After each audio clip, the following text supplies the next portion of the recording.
જંગલની કુંજ કુંજ જોગી હતી, જોગી હતી. જોગી તે કોતરો ને જોગી તે કંદરા, જોગી તે કોતરો ને જોગી તે કંદરા. રોકા ઝરણાની જોગી હતી, જોગી હતી. ભૂમિયા વિના મારે ભમવાત ડુંગરા, ભમવાત ડુંગરા.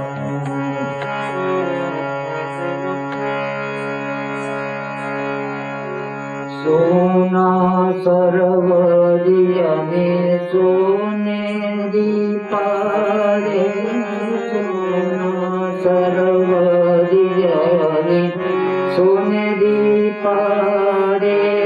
હંસોને ઘર મારે ગણવી હતી, સોના સરવરિયાને સોનેરી પાડે.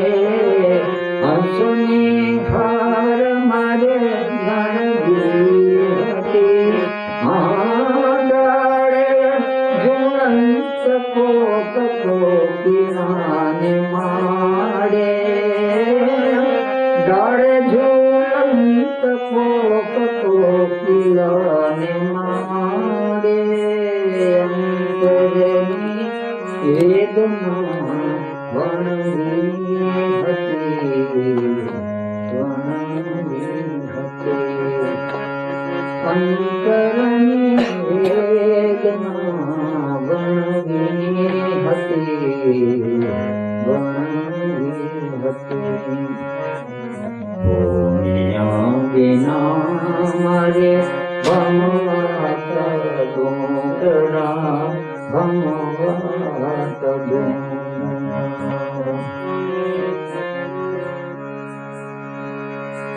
ઊંચા આકાશ તળે ઉભીને એકલો, ઊંચા આકાશ તળે ઉભીને એકલો, પડખાઉર બોલના ઝીલવા ગયો. ઊંચા આકાશ તળે ઉભીને એકલો, આકાશ તળે ઉભીને એકલો, પડખાઉર બોલના ઝીલવા ગયો. ફેલાયા બોલ મારા વેરાયા આભના, ફેલાયા બોલ મારા વેરાયા આભના. એકલો તું ઝાંખો પડો, ઝાંખો પડો. ભૂમિયા વિના મારે ભમવાત ડુંગરા, ભમવાત ડુંગરા.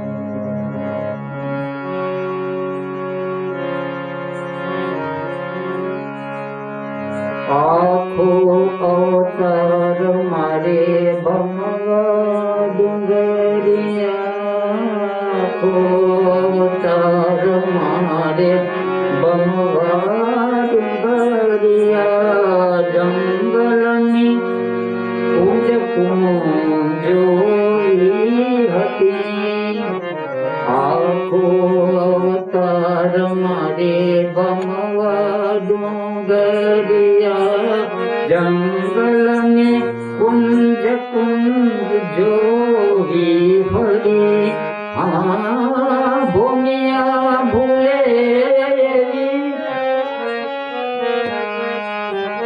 ભૂમિયા ભૂલે ભમવી તે કંદરા. ભૂમિયા ભૂલે ભમવી તે કંદરા રોતા ઝરણાની આંખ લોહી ફરી લોહી ફરી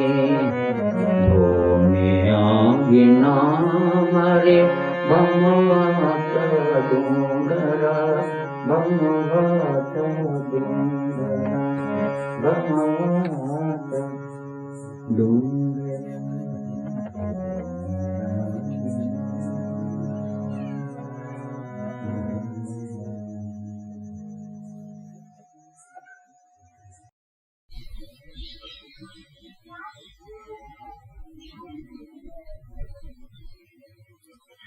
એક વાર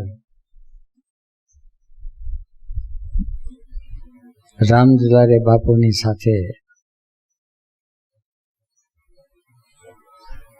એકાંતમાં સત્સંગ ચાલતો હતો.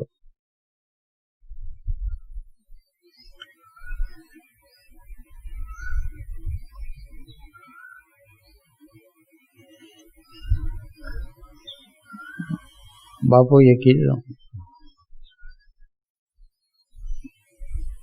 કે ચાલો ભારત યાત્રા પર નીકળીએ.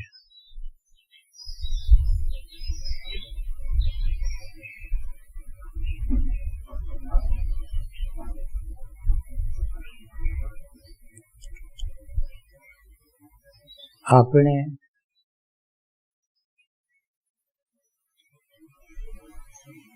માટે યાત્રા શબ્દ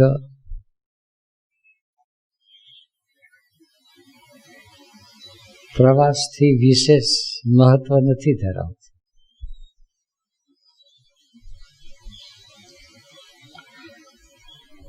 around the world in 80 days દુનિયાની યાત્રા કરીએ આવ્યા, પ્રવાસ કરીએ આવ્યા. યાત્રા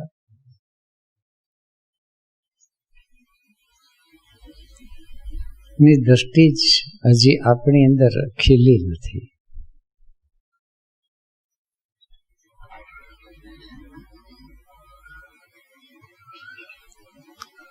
બાપુએ કીધું કે યાત્રા કરવી હોય તો હાઈવે ઉપર નહીં, હાઈવે થી અંદર 15-20 કિલોમીટર યાત્રા થાય. સંજોગો અને હિંમત બંનેનો અભાવ હતો.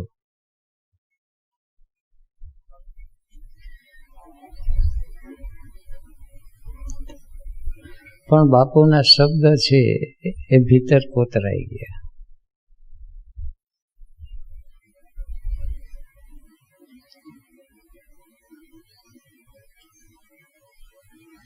આજે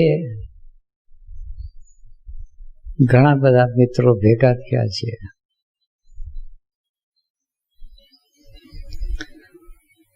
ઘણાના અભિનંદન, શુભેચ્છાઓ, પ્રણામ, ફોન કોલ ચાલુ છે.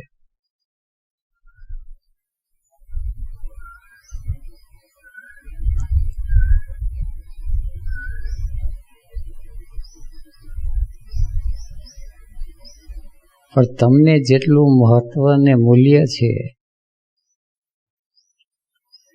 એના કરતા વિશેષ મહત્વ અને મૂલ્ય આ દેહનું છે.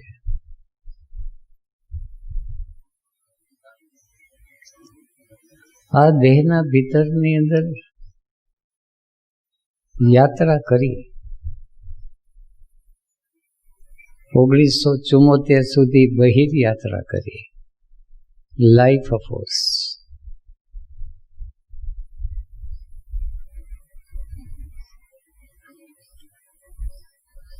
લગ્ન કર્યા, સંસાર સુખ ભોગવ્યું, સંતાનોનું સુખ ભોગવ્યું, દુકાન કરી, ધંધો કર્યો, ખેતી કર્યું, બધું કર્યું.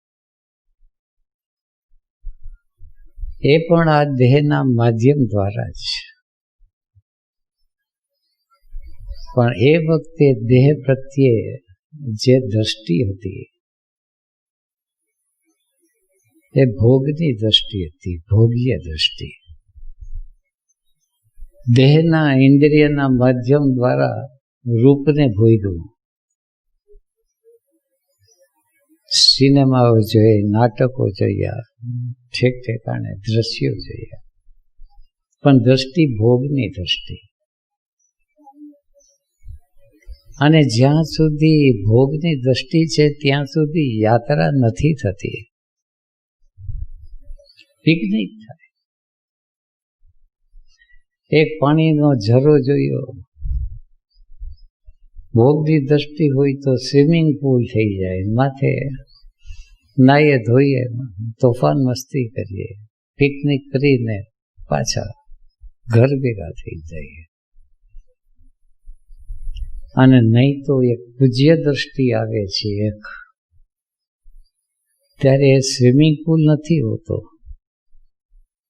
એ કોઈ ઘાટ બની જાય છે ત્યાં પહોંચવાનું. યાત્રાના એક એક સ્થાન છે, એ સ્થાન પ્રત્યેની દ્રષ્ટિ કેવી છે, અને દ્રષ્ટિ ઉપર જ જીવનનો આધાર છે. જીવન પ્રત્યે દ્રષ્ટિ કેવી છે? ઓશો જ્યારે કહે કે જીવન હી પ્રભુ હોય, જે જીવી રહ્યા છે એ પ્રભુતામાં સિવાય બીજે ક્યાં જીવી રહ્યા છે? એક એક શ્વાસ આવે છે ને જાય છે તો પ્રભુ શ્વાસ લે છે ને પ્રભુમાં આવે છે ને પ્રભુમાં જાય છે. પણ એ દ્રષ્ટિ છે. આપણે તો જે શ્વાસ લઈએ છીએ એની પછાડે ઠીક છે, પ્રાણાયામ કરીએ, રિધમિક બ્રીધિંગ કરીએ, પણ દ્રષ્ટિ તો ભોગની દ્રષ્ટિ. દેહ પ્રત્યે જ્યાં સુધી ભોગની દ્રષ્ટિ છે ત્યાં સુધી દેહની અંદર દેવ પ્રગટ થતો નથી. એક ફિલ્મી ભજન સાંભળેલું કે દિલ એક મંદિર હૈ, પ્યાર કી જિસમે હોતી હૈ પૂજા. દિલ મંદિર છે, દેહ શું છે? દેહ પણ મંદિર જ છે. અને જેની અંદર દેવ બિરાજે છે એ દેહની પૂજા થાય છે. તમે જ આ દેહને ચાંદલો કરો છો, પ્રણામ કરો છો એટલું જ નથી, આ દેહને હું પણ પૂજા કરું છું. 1974 પછી દેહ પ્રત્યેની દ્રષ્ટિ છે બદલી ગઈ. કે ફેરફાર શું થયો? ટ્રાન્સફોર્મેશન શું થયું? રૂપાંતર ક્યાં થયું? રૂપાંતર કોઈ બહાર તો નથી દેખાતું. રૂપાંતર થયું થોડા ઘણા વાળ કાળા થાય, ધોળા થયા. શરીર થોડું ઘણું હતું, ક્ષીણ થયું. બહારનું રૂપાંતર કદાચ પેન્ટ પહેરતો તો એને બદલે ભગવા લુગડા પહેરવા મળ્યા, લુંગી પહેરવા મળ્યા. રૂપાંતર થાય છે, દ્રષ્ટિનું રૂપાંતર થાય છે. This very body is the Buddha. પણ જીવની અંદર બેહોશી અને અજ્ઞાન એટલું બધું છે કે દ્રષ્ટિ એને રાખે છે, સ્થાન બદલા કરે છે, અને ગમે તે સ્થાન ઉપર જાય. બદ્રી કેદાર જાય તો બદ્રી કેદારમાં જુએ તો 5 સ્ટાર હોટલ છે, કોઈ એટેચ બાથરૂમ સુવિધા છે. માનસરોવર જાય તો માનસરોવરમાં ખાવા પીવાની કેવી સગવડ છે. દ્રષ્ટિ તો ભોગની જ રહી. અને નહીં તો ગમે ત્યાં હોય, સડકને કિનારે શરીર સૂતું હોય અને દ્રષ્ટિ પૂજ્ય દ્રષ્ટિ હોય તો આકાશના તારાની અંદર વિશ્વરૂપની પ્રતિતિ થાય. આસપાસની હવા જે ઠંડી ઠંડી હવા આવતી હોય તો એમાં એનો સ્પર્શ થાય. વસ્તુ એને જ છે. બાપુને મેં વાત કરેલી. બાપુ કે જીવનનું લક્ષ્ય શું છે?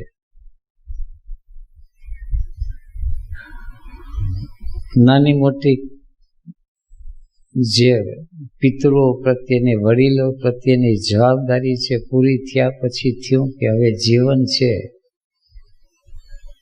એ શેષ જીવન હિમાલય બાજુ પૂરું કરો.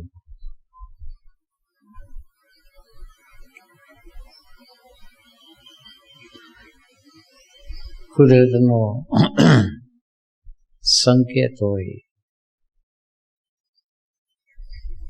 ઝીણી મોટી મારી તૈયારી તો ચાલતી હતી. આર્થિક તૈયારીઓ, કૌટુંબિક તૈયારીઓ, બધી જે વ્યવસ્થા કરવાની છે બધી વ્યવસ્થા ધીરે ધીરે. ત્યાં બાપુ આવ્યા. બાપુએ આ બધી યાત્રાઓ કરેલી એટલે એની માર્ગદર્શન પૂછ્યું, સલાહ પૂછી અને બહુ સરળતાથી સીધી વાત કરી છે કે ક્યાંય જવાની જરૂર નથી.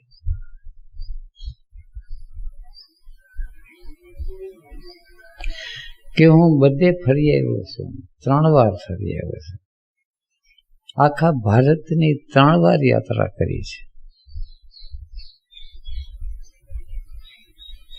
એકાદ વાર પદયાત્રા પગે ચાલીને અને 2 વાર સાયકલ ઉપર. આવી ઘણી બધી વાતો. પણ મને સ્પષ્ટ રીતે કહી દો કે તમને જે કંઈ મળશે અહીંથી મળશે, અંદરથી મળશે એવી ફિલોસોફી. વાત તો સાચી છે, અંદરથી જ મળશે, પણ એ વખતે અંદરથી મળશે એ સમજવા જેટલી શક્તિ નથી. કારણ કે જીવ છે એ તો બારોબાર ભટકી ભટકીને થાકી જાય પછી પોતાના ભીતરમાં જોવાની શરૂઆત કરે. ત્યાં સુધી તો એ અનેક ઠેકાણે ભટકે. અને એ વખતે તો શિબિરોમાં જીવ ભટકતો હતો. જ્યાં જ્યાં ઓશોની શિબિર થાય ત્યાં જવાનું. અને માત્ર ભટકવાનું થાય એવું નહોતું. શિબિરોમાં જતા જતા એક વાત પાકી થતી જતી હતી કે જે જીવન જીવીએ છે એ જીવન છે એ સત્ય નથી. એ જીવન છે એક પોકળ, એક ખાલીખમ, એક પ્રવૃત્તિ છે. જીવનની પોકળતા છે દિવસે દિવસે થવા માંડી, વધુ ને વધુ. દુકાન ચાલતી હતી, મજાની ચાલતી હતી. મિત્ર મંડળની સાથે પણ મજાના હરતા ફરતા ખેલતા કૂદતા હતા. પણ ભીતરની એક પોકળતા છે વધુ ને વધુ, વધુ ને વધુ સાલવા માંડી. અને ઓશોના શબ્દ છે થોડો સમય માટે રાહત આપતા. થોડો સમય એમ લાગતું કે દિલ ભરાઈ ગયું. પ્રવચન સાંભળીને આવીએ કોઈ ધર્મશાળામાં કે કોઈ લોજની અંદર ઉતારો રાખ્યો હોય, 2-4 કલાક સુધી તો એનો નશો રહે અને એમ લાગે કે દિલ ભરાઈ ગયું, જીવ ધરાઈ ગયો. અને અવારનવાર આવા અનુભવ થાય. પણ ધીરે ધીરે ધીરે ધીરે એક ભ્રાંતિ તૂટી કે એના જેવું છે કે જ્યારે દિલ થાકી જાય છે ત્યારે એકાદ કપ ચાનો પી લઈએ છીએ ત્યારે કાંટો આવી જાય અને પછી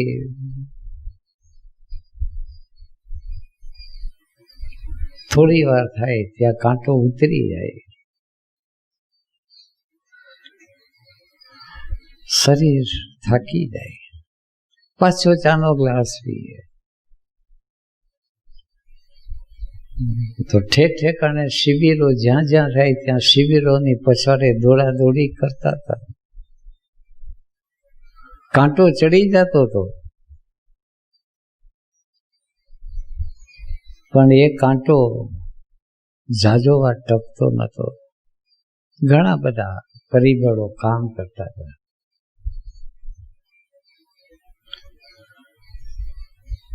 અને પછી એક દિવસ આવ્યો, એની કૃપા અવતરી. 1974 સાલ 1 નવેમ્બર કહીએ છીએ.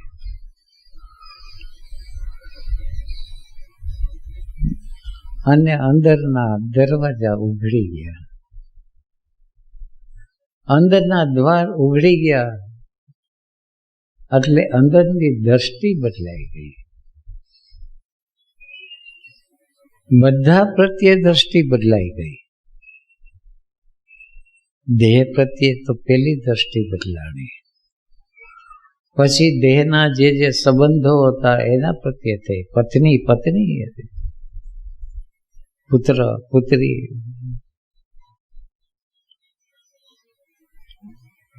શાળા બનેવી, એ બધું ત્યાં ને ત્યાં હતું. અંદરની દ્રષ્ટિ બદલાઈ ગઈ.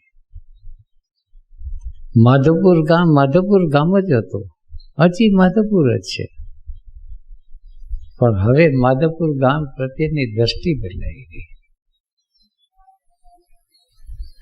દુનિયા છે એવી ને એવી છે. Rivers are rivers and mountains are mountains. બસ ફેર પડી ગયો અંદર દ્રષ્ટિ.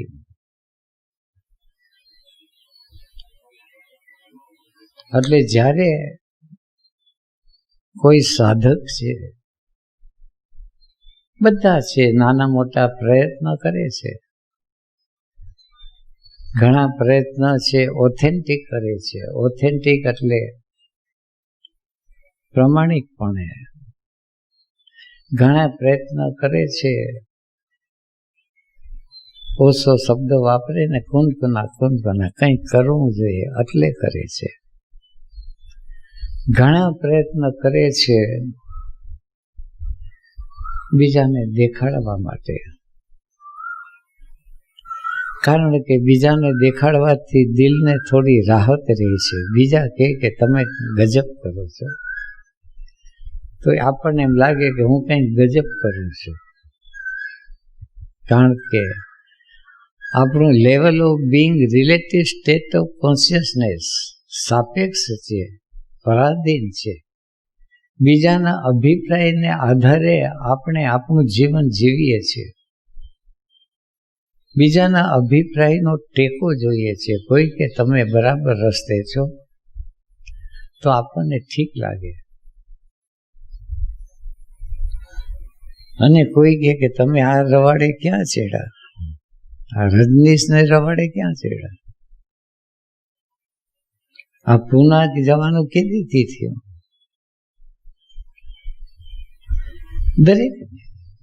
દરેક જ્યાં જે સ્થાન ઉપર છે એ સ્થાન ઉપર એને પોતાને ભરોસો નથી, અને બીજો એ સ્થાન છોડીને જાય ત્યારે એને એક જાતની અંદર પીડા થાય છે.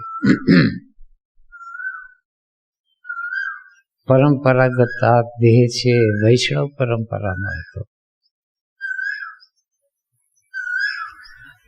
ઓશોનો સંન્યાસ દીક્ષા લેવાણી, લીધી એમ શબ્દ તો ન કહું, એની કૃપા થઈ.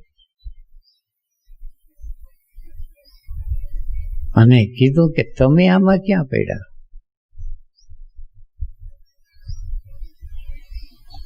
હવે હું ક્યાં પડ્યો કે ક્યાં ચેડો એ નક્કી કોણ કરે? અને જ્યાં સત્યની પ્રતીતિ થઈ, અનુભવ વાણીનો સ્પર્શ થયો,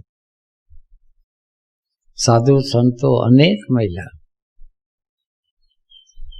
પણ બધા સાધુ સંતોને મોટે ભાગે અનુભવ પ્રમાણ ભાગ્યે જ કોઈમાં પણ, સિવાય કે દીદીમાં છે, સાહેબ છે, બાપુ છે, એ તો બધી પાછળથી, કે જ્યારે અંદર સ્પર્શ થયો ત્યારે ખ્યાલ આવ્યો કે આ બધાની વાણી છે, અનુભવની વાણી છે, ફિલોસોફી નથી. અને એ સિવાય તો કેટલાય પુસ્તકો છે. હું 18-20 કલાક વાંચતો, પણ ભાગ્યે જ કોઈની અંદર અનુભવ વાણી હોય, અને અનુભવ વાણી હોય તો પણ સમજવા જેટલી દ્રષ્ટિ નથી, ઘણાની હતી. પરમહંસ દેવનો કથામૃતે વાંચેલું, અને વિવેકાનંદ વિચારમાળાના એક ભાગ, અમેરિકાના એક પ્રવચનો, પણ એ બધું બુદ્ધિનો માત્ર ખેલ બની રહ્યો. એનાથી એક ફાયદો એ થયો કે શબ્દનો ભંડોળ ભેગો કરવાથી પેટ ભરાતું નથી. ગમે તેટલા મેનુ કાર્ડ ભેગા કર્યા હોય, પેટ નથી ભરાતું. જાત જાતની હોટલોના મેનુ કાર્ડ હોય, એના ભાવતાલ હોય, બધું હોય, પણ પેટ ભરાવું હોય તો સૂકા રોટલામાં ભરાઈ જાય છે, નહીં તો નથી ભરાતો મેનુ કાર્ડ વાંચવાથી. બ્રહ્મસૂત્ર વાંચેલા અને યોગ સૂત્ર વાંચેલા, અને પેટ ભરાવું સીધું સાદું જ, ઘરમાં બેઠા બેઠા વાત પકડાઈ ગઈ. ખાલી રોટલાનું બટકું આવ્યું ને બસ આમ જ છે, જસ્ટ લાઈક ધેટ. આ આખો ખેલ આમ જ છે. કોઈ બુદ્ધિનો કોઈ વિષય નહીં, કોઈ તડામાર નહીં. આંખ ઉઘડી જાય એટલે દેખાય, જાગીને જોઉં તો જગત દિશે નહીં, ઊંઘમાં અટપટા ભેદ પાસે. પણ જેવી દ્રષ્ટિ બદલાઈ ગઈ એટલે નાળિયેરીનો બગીચો હતો, હવે નાળિયેરની અંદર પૈસા નતા દેખાતા, નાળિયેરની અંદર નાળિયેર દેખાતા હતા. નાળિયેરીના પાંદડા હતા, નાળિયેરના પાંદડામાં પેલા સાવરણા દેખાતા હતા, હવે નાળિયેરીના પાંદડામાં સૌંદર્ય દેખાય છે. જે ઝૂંપડા અને મકાનો હતા એની અંદર બધા માણસો છે ખદબદતા દેખાતા હતા. કેટલાક ઝૂંપડાની અંદર ખદબદતા હોય, કેટલાક મહેલોમાં ખદબદતા હોય, નાની મોટી ચિંતામાં ને ઉપાધિની અંદર જીવ કલવલતો હોય. હવે દેખાય છે, પણ હવે ખ્યાલ આવે છે કે એની પોતાની મોજ છે, એને એમાં મજા આવે છે. બહુ ઓછા જીવ છે કે જેને અંતરયાત્રાની અંદર શોખ છે, અને આ યાત્રા છે શોખની યાત્રા છે, મજબૂરીથી નથી થતી. માનસરોવરની યાત્રા છે શોખની યાત્રા છે. આંદામાન નિકોબારની યાત્રા છે મજબૂરીની છે, ત્યાં યાત્રા ન હોય, ત્યાં તો હાથ પગમાં બેડી નાખીને મોકલી દે. આ સંસારના જીવો છે ને એ આંદામાન નિકોબારમાં પડેલા કેદીઓ હોય ને એવું દેખાય છે. મુક્ત મને હરીફરી શકતા નથી, મુક્ત મને વિચારી શકતા નથી, મુક્ત મને પ્રેમ કરી શકતા નથી, મુક્ત મને ધ્યાન કરી શકતા નથી. એનું મન મુક્ત જ નથી. સેજ પણ આકાશમાં ઉડવા જાય તો ધડ કરતો હેઠે પડી જાય છે, ઉડી શકતો નથી. વાતો કરી શકે છે. મને જો પંખીની પાંખ મળી જાય તો બસ ઉડા કરો, બસ ઉડા કરો. અને પંખીની પાંખ તો મળે નહીં. માણસના હાથ પગ મળે. પંખી હોય તો એને પંખીની પાંખ મળે. ચલો ઉડ જા રે પંછી, એ દેશ હુઆ બેગાના. પણ આપણો પંખી છે એને પાંખ ક્યાં જોઈએ છીએ? એ તો identified with the physical body. દેહની સાથે આઈડેન્ટિફાય થયેલો છે અને દેહ છે એના પ્રત્યે આપણી જે દ્રષ્ટિ છે એ ભોગ્ય દ્રષ્ટિ છે, પૂજ્ય દ્રષ્ટિ નથી. અને પછી દેહ પ્રત્યેની જ્યારે ભોગ્ય દ્રષ્ટિ છે એટલે ઘરમાં એક એક વસ્તુ પડી છે, ભોગ્ય દ્રષ્ટિ છે. વેપારી જ્યારે દુકાન ખોલે છે ત્યારે ઉંબરાને પૂજે છે. અત્યારે ઓફિસમાં જાય તો ઉંબરાને પૂજવાની શું વાત હોય? ઓફિસમાં 2 પૈસા કમાવા છે, પગાર કમાવાનો છે, લાખ પગાર મળે છે, 2 લાખ મળે, 5 લાખ મળે છે. અને ખુરશી ટેબલ ઉપર બેઠો હોય તો એની અંદર પ્રાઇડ અને વેનિટી સિવાય બીજું મળે શું? દુકાને થાય અને આટલા કમાણા, એ કમાણા ત્યારે અનુગ્રહનો ભાવ ના આવે, અહંકારનો ભાવ આવે છે. આ વખતે સોદો કર્યો, શેર બજારની અંદર આટલા લાખ કમાણી કરી. વધારે વેનિટી ને પ્રાઇડ આવે તો કે જરાક કમ્પેરિઝન કરી, બીજા બધા પછડાઈ ગયા. હું એકલો જ આની અંદરથી હાથ મારી આવ્યો. ભોગ્ય દ્રષ્ટિ. અને એક એક ક્ષેત્રમાં ભોગ્ય દ્રષ્ટિ. સ્ત્રી આવે છે લગ્ન કરીને તો સાથે બેસીને સંસારને સમજવાનો છે. એક કપલ આવેલો,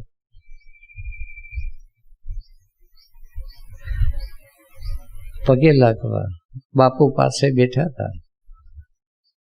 મને પેલા પગે લાગ્યા, ઓળખીતા હતા. મેં કહ્યું જલસા કરો, આનંદ કરો, સંસાર છે, માંડ અવસર મળ્યો છે. બાપુએ મારી આંખ સામે થોડા ડોરા કાઢ્યા. પછી બાપુને ઈશારો કર્યો, તો બાપુને પગે લાગ્યો. પછી બાપુએ કીધું સુખી થાઓ, જીવનને સમજજો. સ્ત્રી અને પુરુષ ભેગા થાય છે જીવનને સમજવા માટે, એકબીજાની ઉર્જા ભેગી થાય છે સમજવા માટે. પણ એ જે સમજણ છે એ આપણી બુદ્ધિ છે તો તાર્કિક બુદ્ધિ છે, એનાથી સમજવાનું નથી, દિલથી સમજવાનું છે. એક વિવેક, પ્રજ્ઞા, ઇન્ટેલિજન્સ.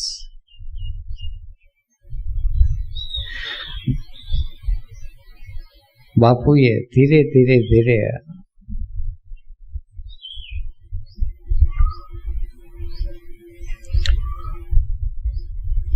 અમારા કુટુંબના જીવનને પણ ઘડ્યું. મારા જીવનને તો એટલું બધું ઘડી દીધું કે જે દેહના માધ્યમ દ્વારા જે કંઈ થઈ શકે નહોતું, દેહના માધ્યમ દ્વારા ભોગ પણ પૂરા લીધા. એનાથી પણ દેહની તૃપ્તિ થઈ ગઈ. અને હવે દેહના માધ્યમ દ્વારા જ્યાં સુધી દેહ હાલે ત્યાં સુધી જે કંઈ દિવ્ય અનુભવો થતા જાય છે, ભીતર થાય છે, બહાર થાય છે, જે દિવ્ય પ્રેમના સંબંધો બધાની સાથે થતા જાય છે, એક પછી એક જુદી જુદી વ્યક્તિઓ આવતી જાય છે, બધાની સાથે પ્રેમના અનેક અનેક પ્રકારના શેડ જોવા મળે, જીવવા મળે, જાણવા મળે. એટલે આજના દિવસે ગુરુદેવનો, ઈશ્વરનો, પ્રકૃતિનો અને આ દેહનો અને આપ સૌનો અનુગ્રહ અને આભાર માની પ્રણામ કરું છું, પૂરો કરવા છું.